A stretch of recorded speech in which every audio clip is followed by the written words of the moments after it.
Hello, dear friends. I don't intend to make an apology for this alliance, but to describe its objectives. Every system has advantages and disadvantages, but I am not convinced by this change, especially knowing the names of its sponsors. Opinion piece. Alliance against cash. It would facilitate state and bank surveillance. Denmark and Sweden are the two pioneer countries. Better than cash alliance for a cashless society. It is a global partnership of 75 governments and entities. The alliance was created by the Bill and Melinda Gates Foundation. Fernando Zunzunegui considers the elimination of cash immoral. The program is already being implemented in Peru, Kenya, Colombia, and the Philippines. They want to accelerate the transition from cash to digital payments. Generation Z will face more economic hardship than millennials. Let's start. A growing list of states, companies, and international organizations continue to join the Better Than Cash Alliance. The reasons for ending cash are obvious: practicality, remote payment, security, fiscal transparency, among others.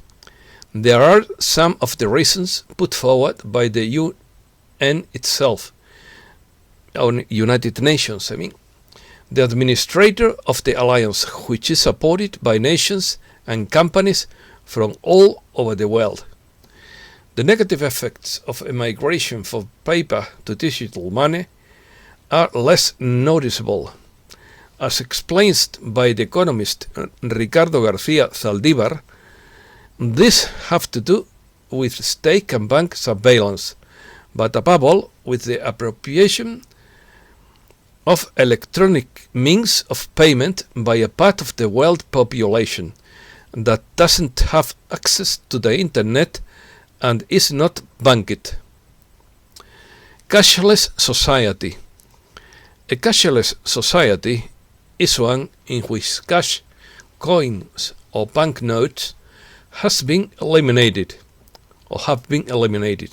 abolished, or banned for all cash payments, whether for personal, commercial, or financial exchanges, using exclusively electronic and digital means of payment, payment cards, credit or credit cards, electronic transfers, digital or electronic money.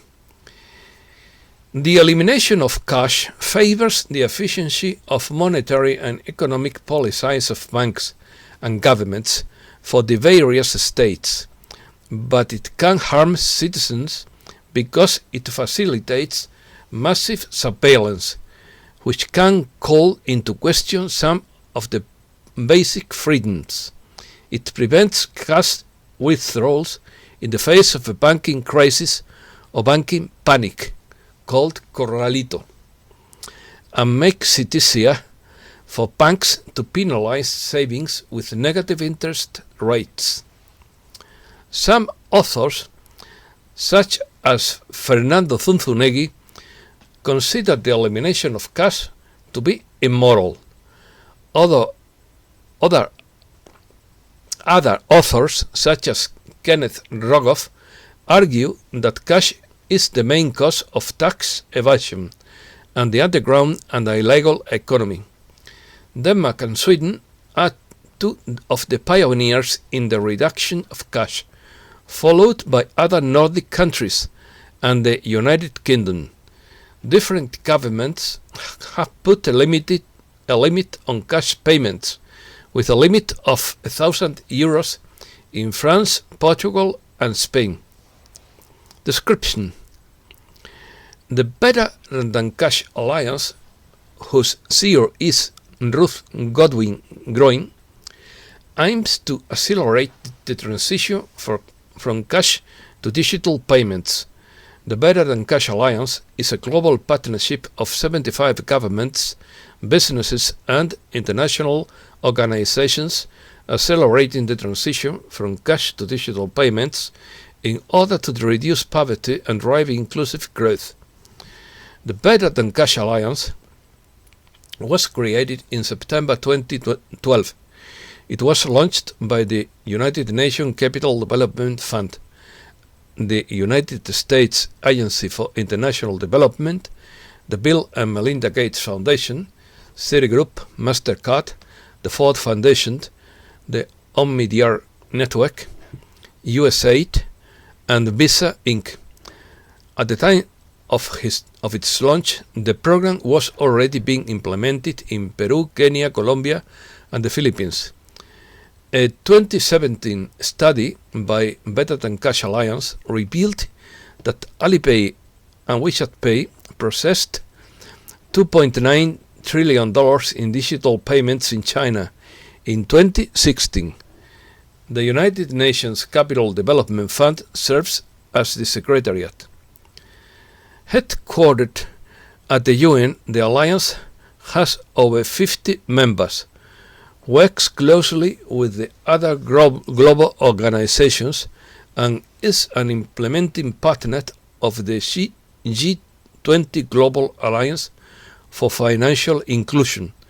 Better Than Cash Alliance partners with governments, businesses, and international organizations that are key drivers of the transition to make digital payments widely available. 3 objectives. First one, advocate for the transition from cash to digital payments in a way that promotes financial inclusion and responsible digital finance.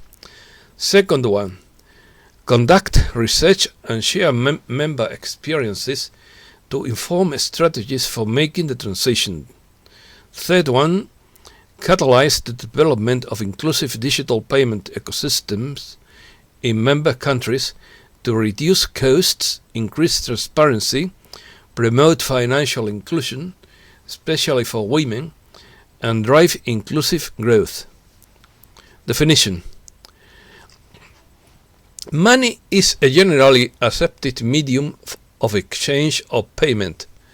Money is any asset or good generally accepted as a means of payment by economic agents for their exchanges, and which also fulfills the functions of being a unit of account and a store of value.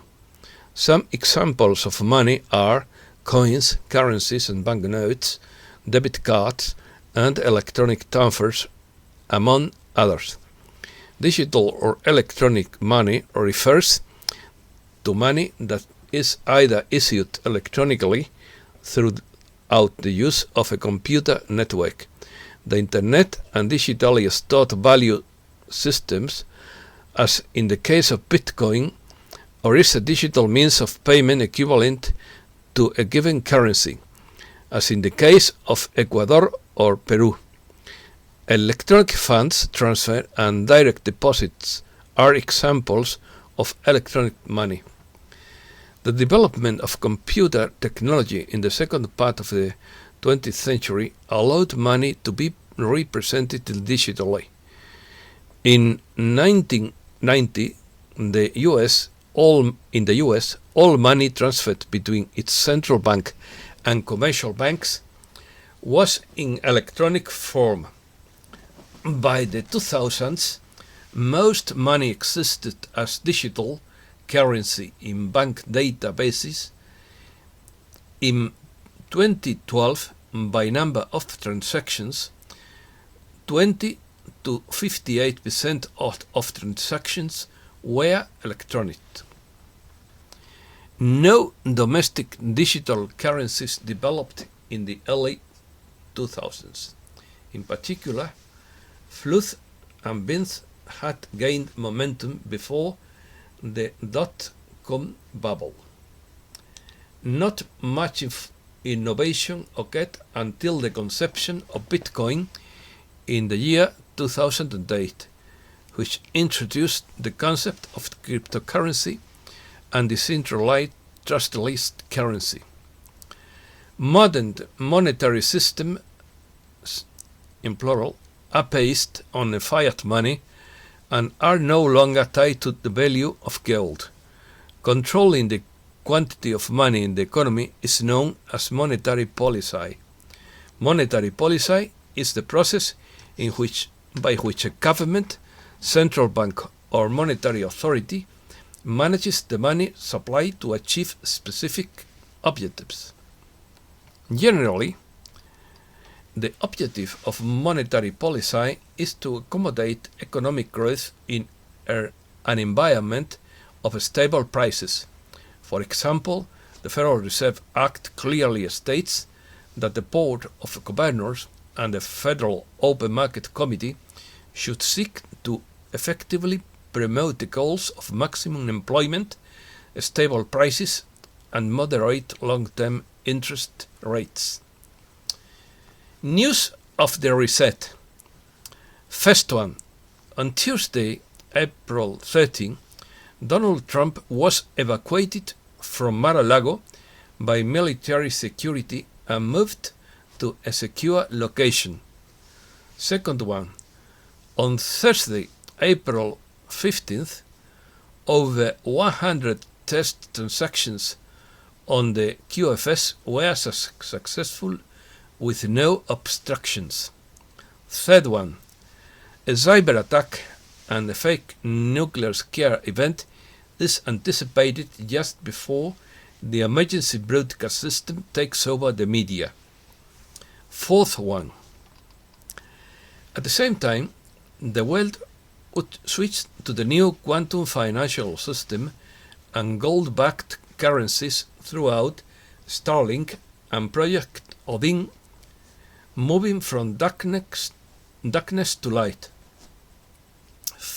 Fifth, the QFS is unbeatable and the answer to our problems.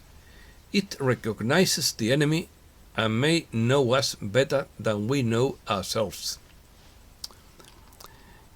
The pace of global recoveries since 1975 has been slower and weaker steadily each time. According to the Organization for Economic Cooperation and Development, recoveries take longer and are slower. At the same time, downturns are less aggressive but more frequent than before 1975. Other interesting evidence of the crisis and recoveries since 1975 is that almost all economies end the recession period with more debt than before. Global debt has soared to record highs, more than 3 times global gross domestic product. For the economy to truly recover, we must stop the race of perverse incentives created by the flawed analysis of the origin of crisis and the solutions often proposed in conventional economics and politics. The 2 main factors that have driven the phenomenal progress we have seen are free markets and openness.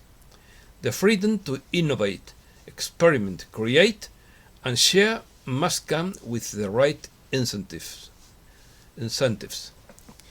Short news. Supreme Court rejects Republican electronic challenge. The U.S. Supreme Court ended another lawsuit related to the November 3rd presidential election filed by a former Republican congressional candidate who had challenged Pennsylvania's extension of the deadline for receiving mail-in ballots. Wall Street falls to record low. U.S. stocks closed lower Monday, falling from last week's record levels, as investors expected first quarter earning guidance to justify high valuations, while shares of Tesla Inc. fell after a fatal car crash.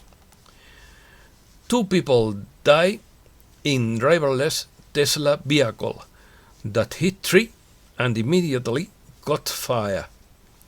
2 men died Saturday in the town of Spring, Texas, after the Tesla vehicle were riding in, which was apparently driving in a self-driving mode, hit a tree and was immediately engulfed in flames, local media report.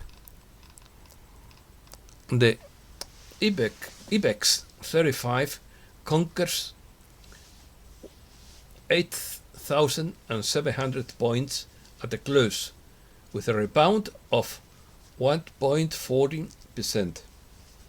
The Spanish Ibex 35 ended Monday's session with a rebound mentioned, which took the selected index to 8,711.4 points in a week that continues to be marked by the corporate results corresponding to the first quarter. Oil prices rose on Monday, supported by a weaker US dollar, but gains were limited by concerns about the impact on demand of the health crisis in India. BitTorrent creator intends a new green cryptocurrency. The cryptocurrency called Chia leverages a technology that consumes less power by not relying on graphics processing units. Bram Cohen, creator of the peer-to-peer file sharing service BitTorrent, devised an algorithm for mining a new cryptocurrency called Chia, based on the use of storage units, the TechRadar portal reported. Generation Z will face more economic hardship than millennials. The way a recession can really hurt people just starting out in the workforce can have long-lasting effects, says economist Heidi Sherhold. Generation Z is entering adulthood with greater economic challenges than its predecessor generation,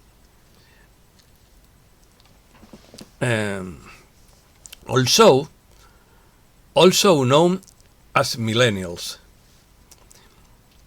The yearbook predicts that Generation Z, post-millennials, born since the mid-90s, will earn less than previous generations. I'm very sorry for that, for them. The bishops surprised that euthanasia is approved at the time of social sensitivity to the care of the elderly. The president of the Spanish Episcopal Conference and Cardinal Archbishop of Barcelona, Juan José Omeya, has expressed his rejection to the recently approved euthanasia law, which represents a strong contrast with the social sensitivity for the care of the elderly, and has demanded that people in a situation of dependencies receive the aid that corresponds to them. The mask impairs the operational and combat capabilities of the military.